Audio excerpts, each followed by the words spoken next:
Okay, now move on to the next page. So normally inflations are normal if you have a range that you can accept. So in UK, they always have a range of 1% to 3%, all right?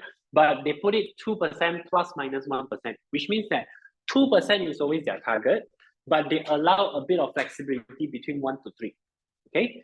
Now, there is cases where we have something called the hyperinflation. So what is hyperinflation? Hyperinflation means that the inflation, they are very high or is super high, that it changes your price every minute or every second. So that happened back in the 1900s in German and in Luxembourg, all right? So an example here, which is the photo that you see, basically the uncle was queuing for groceries and then you say, what do you mean by the prices have gone up since I got in line? So back then, German haven't adopted the euro currency. So they have their own German mark, a loaf of bread like your Gardenia or Massimo. Guess how much was it back then? Huh? It was 1 million German mark for a loaf of bread. And the next person who have to queue and buy for the same bread, it has become 1.5 million German mark, right? So that is what they call a hyperinflation. Now, if you are this auntie, the cashier here, what would you do at this point? Would you accept money immediately or would you accept credit card? Which one would you prefer? Take cash or don't take the cash? Allow people to go for e-wallet, debit card and credit card. Which one would you do?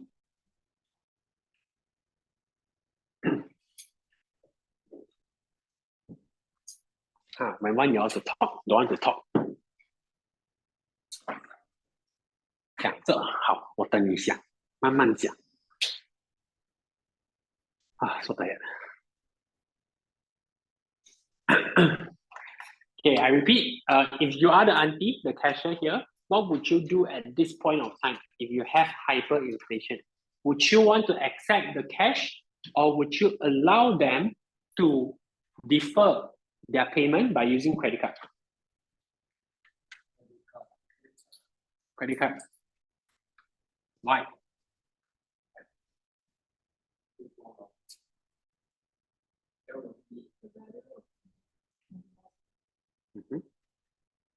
So if the value of money is changing all the time, and in this case is inflation, isn't it the value of money will keep declining? So what you want to do is you want to immediately accept the cash so that you can technically lock the value of the money first. If you have credit card, which is paying later, you will not be paying the same value as of the time that you actually purchase. Okay? So what would the auntie here want to do is to accept the cash. But if you are the old uncle here, you all probably would prefer credit card because are you expecting me to bring a suitcase with handcuff to lock 1 million German mark or 1 million whatever currency just to buy a loaf of bread? You probably won't, because nowadays you just click your phone, you have your card in it. So during inflation or hyperinflation, the function of money will basically be gone. Okay, so recap your year 10 syllabus. Your money has 4 functions. Anyone remember?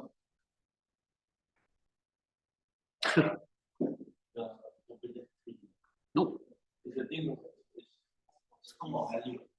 Store of value? Huh? Medium of exchange? Correct. But your explanation is correct. Unit of account?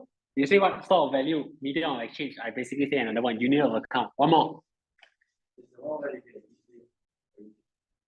That's characteristics of money. So your functions of money always go to your SUMS, right? So just now you all say store of value. You all say unit of account. I say unit of account. And then you all say medium of exchange, which is a tool for you to exchange goods and services. And the last S stands for standard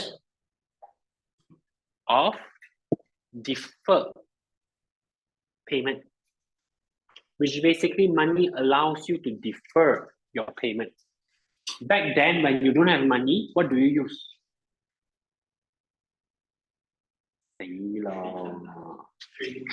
Trade, which is called barter system. So barter don't allow you to defer your payment. When you exchange for things, you want to take it immediately. Okay. So now, when hyperinflation happens, obviously your money fails to become a medium of exchange because you can't be carrying 1 million in a suitcase to just go and buy a loaf of bread. Okay, and when hyperinflation happens, your store of value would also not work because if I accept your cash now, the value will just keep going down. But if I don't accept your value, your cash right now, what will happen is that I will probably lose out as well later when I accept your money. So store of value would also be gone. And we would have a differences where, as a consumer, I want to defer my payment. But as a producer or as a firm, I want to immediately take your money first, right? So by then, your money will also not have this function of deferred payment. So during inflation, or in the worst scenario, hyperinflation, what happens is that your function of money will all be gone. Okay, it seldom happens nowadays, but it did a very, very long time ago. Okay, so hyperinflation is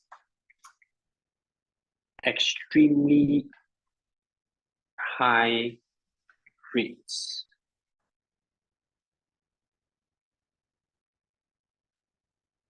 of inflation resulting in many failing to, sorry, not many, money.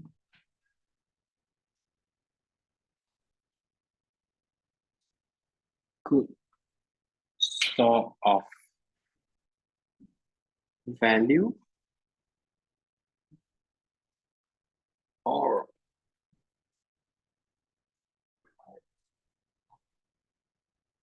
becoming virtually worthless.